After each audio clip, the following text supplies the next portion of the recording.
Hey there everybody and welcome back to more Elder Scrolls 4 Oblivion. In this part, we are going to be exploring Reedstand Cave, and I'm saying this very slowly because I have encountered many issues with just saying Reedstand Cave today. Reedstand Cave is to the south of Breville, to the south of Fothis Aaron's Tower, and to the east of Fort No More. It is to the south of Fort Irony, and there's a lot of actually pretty important or decently important areas in this small spot here. And I never quite realized that. Anyways, Reedstand Cave contains monsters and animals, which sometimes will fight each other actually, even though they're part of the same creature faction, at least in my experience. I like this. This is really nice. It's very pretty here. Yeah!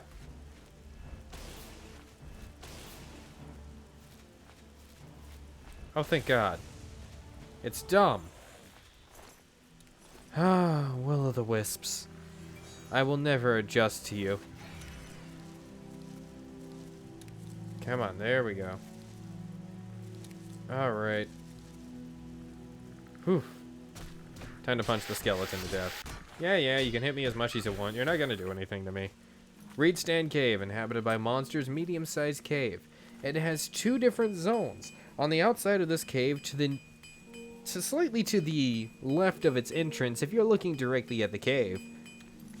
To the east on the map, though, there will be a Nirn root in one of these corners over here. Now, we have actually already collected every single Nirn root with the exception of a few that I managed to overlook shamefully. So, inside Reedstand Cave, though,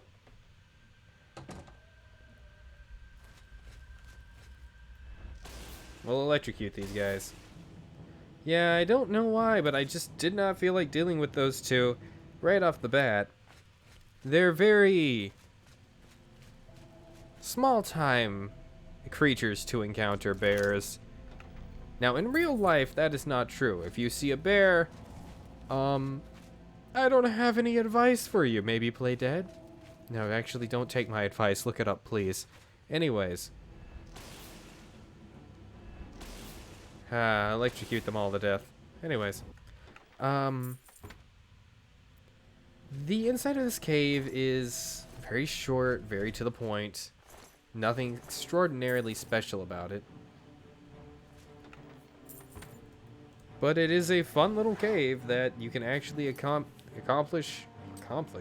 get through pretty quick. I don't believe this cave appears in Elder Scrolls Online, but correct me if I'm wrong. The geography of Tamriel changes a lot between the eras. I mean, just look at Rorikstead in Elder Scrolls Skyrim. Apparently a recently founded town, but it's not really because it's all the way back in Elder Scrolls Arena. Cough, cough, cough. Anyways, through here is supposedly a dead end, but we already fought the monster there. And a chest over here in the corner. Oh, neat. A ring of heavy armor. That's kind of odd for a ring, actually. But I guess there is no better accessory than a lightweight ring.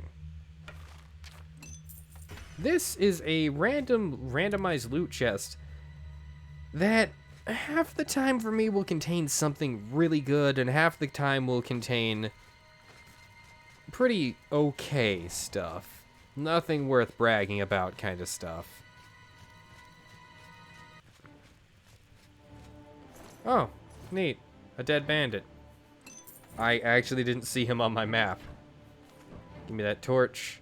And that's just because I looked at it and I just did not see it, and I honestly do not know why. Maybe I'm going blind. I'm not going blind, don't worry. Alright, past the Spriggan here is this chest. And this chest is actually randomized pretty good loot too. This is actually a nice area to come to.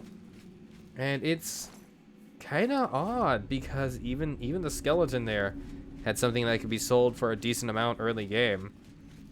It just feels weird to encounter a cave in which there seems to be a pretty good amount of loot, And also a pretty good quality loot, too. Anyways, Ogre. We went down into Reedstand Canyon. Reedstand Canyon, jeez. Now, this is not a normal canyon that most people would think of. This is an underground cavern. And underground caverns in real life have some pretty unique life in them. They look fascinating. They're really cool. In Oblivion, you have to worry about being slaughtered. That being said, though, apart from worrying about being slaughtered, it's still pretty neat. The geographical formation that causes an underground canyon is actually really cool. And what causes an underground cavern is also really cool, but that's beside the point. That guy is dead. And I don't know why there are so many dead bandits here. I think the monsters swarmed the cave. What an odd collection of monsters to take this area. You see, it doesn't really make a whole bunch of sense for these monsters to have swarmed this area like this. Oh god, that's creepy. Gameplay-wise, it's fun and it's interesting. But lore-wise, it makes no sense for these monsters to work together like this. Most of them don't even have basic intelligence. Though, especially not the land drug, which is notably extremely stupid when compared to its water drug cousin. And it's just odd, especially considering the ogres and everything else, to see just all of this together. I wonder genuinely what compelled these monsters to work together other than the game developers. Anyways, we're actually at the bottom of the canyon. Meaning that the water must have flowed through here directly. Well, something to weather down the canyon into this. Maybe it's not natural. Maybe instead it's Maybelline. Maybe it was formed by mining. You'll never know. And neither will I. Because Todd Howard would never tell us. Oh god, land drug. Come on. One more time. Ow.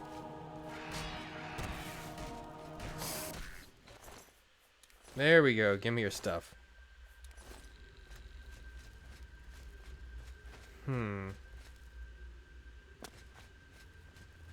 Ooh. Open the chest, get the loot. This area is now officially in the simple zone where oh jeez. That's some darkness. Let's open up and get out a torch and wrong thing.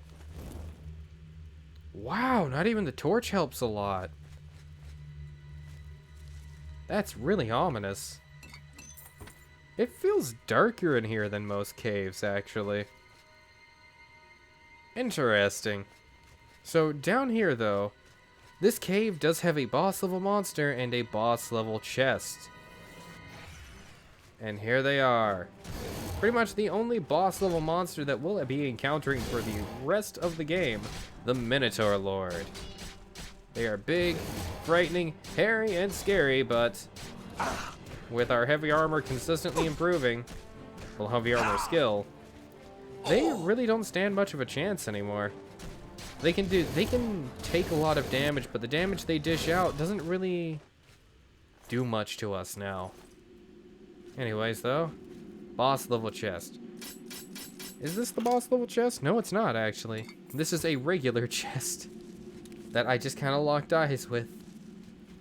The boss level chest is behind the two skeletons here that the Minotaur, which should primarily not be a carnivorous creature based on its teeth, it probably ate those two skeletons, so that's kind of ominous, kind of scary. They're becoming carnivores. Oh no. Take all of the loot from this chest because we can now. And I'll take that glass warhammer as well. Look at that, I still have space. Look at that! That's awesome. That is the boss level chest, the boss level monster there. This entire cave is actually really worth exploring, especially early on. Reedstand Cave, anyways. Not Reedstand Canyon. Leave before you get there. No, don't leave. Avoid this cave at all costs. This loot is just mine. You can't have it. I know it's a single player game, but Elder Scrolls Online is mine. You can't have it. Anyways, though, terrible jokes aside, this place is great to come and explore and loot early on, and it'll really give you that immersive feel that you want in the game without being absorbed by a certain insane Daedric prince. Which way do I go? Right, I almost went deeper into the cave because usually caves are a pretty straight path. Alright. We are out of the cave though, and it has been raining non-stop for these past few videos. It's been raining a lot in real life too, actually. That's beside the point though. Thank you all for watching. If you like my stuff, like, comment, subscribe. Check my Patreon, Coffee, and Twitter in the description if you want to support my channel. Thank you all, and have a wonderful day. Bye! This scenery reminds me of home back in the South. Sometimes I miss the South.